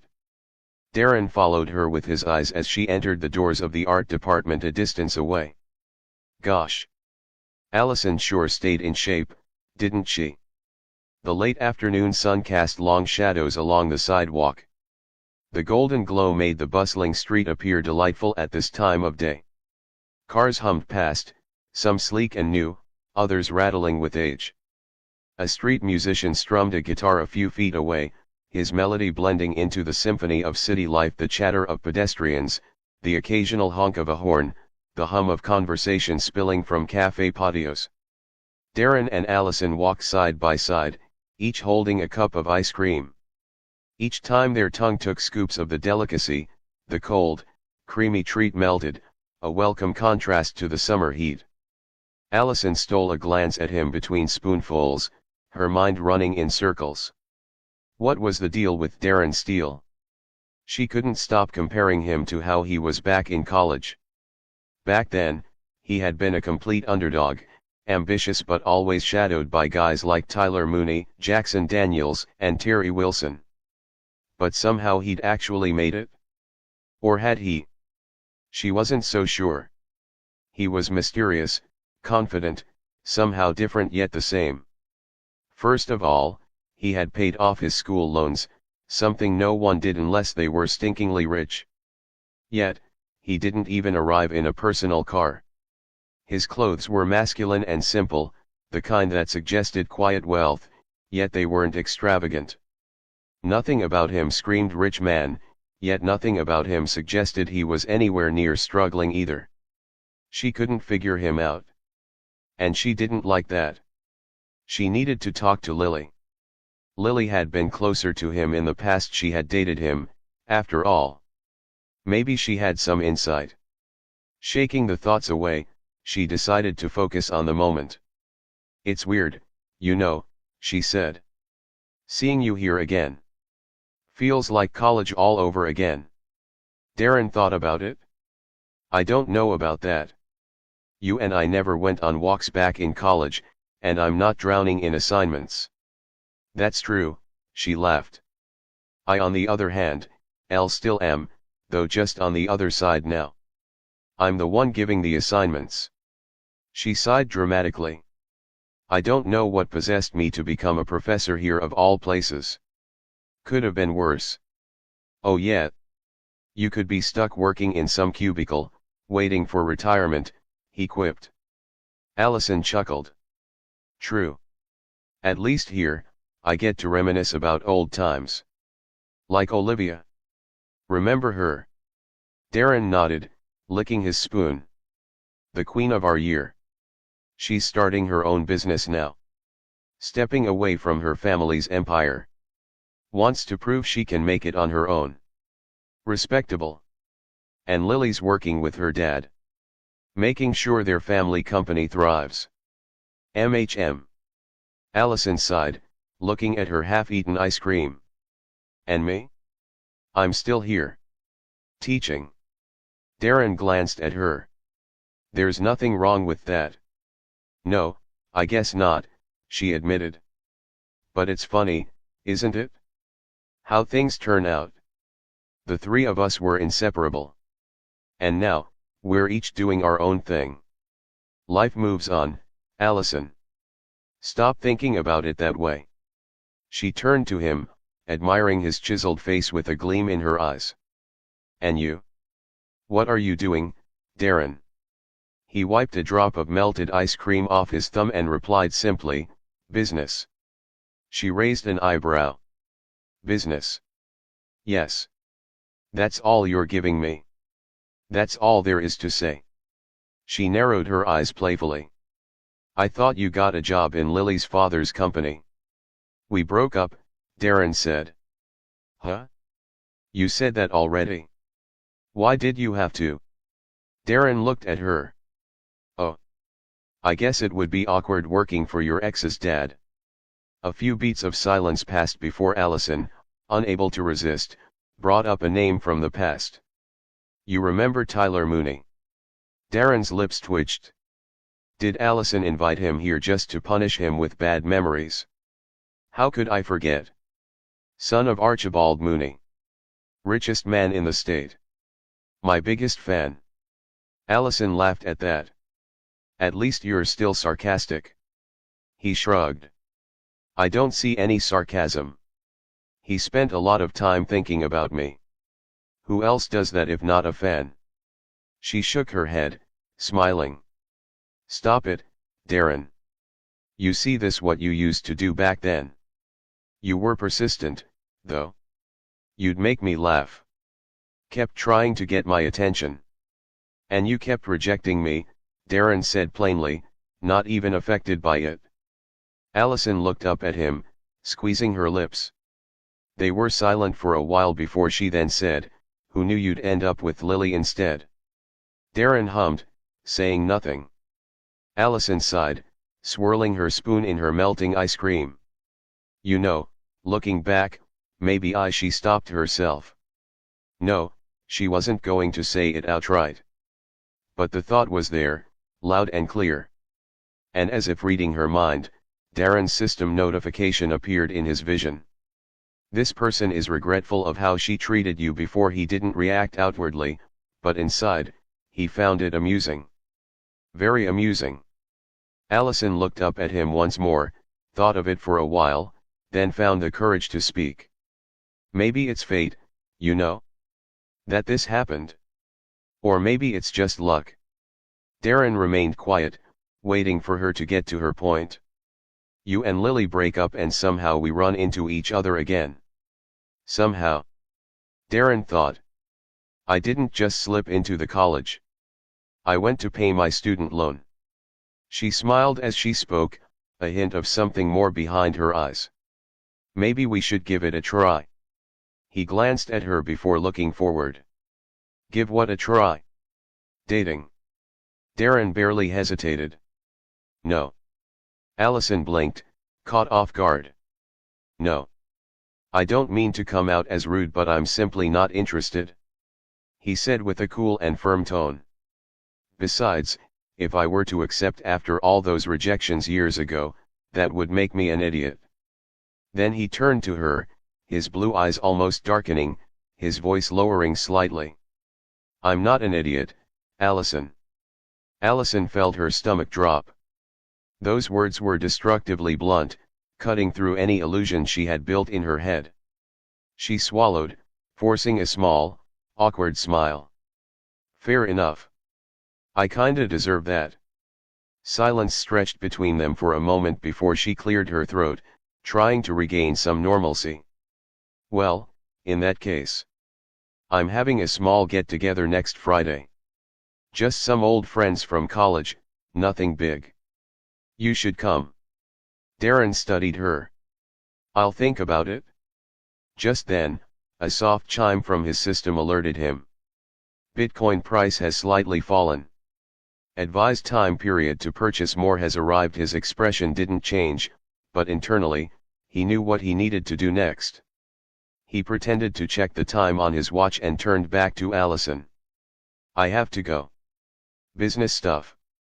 She nodded, trying to mask any disappointment. "Okay. I'll get you a cab." Darren stepped forward and outstretched his hand, his confidence effortless. A cab immediately slowed to a stop in front of them. Allison glanced at him before stepping in. "Goodbye, Darren." He gave a small nod, slipping his hands into his pockets as he watched the cab drive away. And as soon as she was out of sight, his face instantly turned resolute and he outstretched his hand once more. Another cab stopped instantly. It was time to get to work.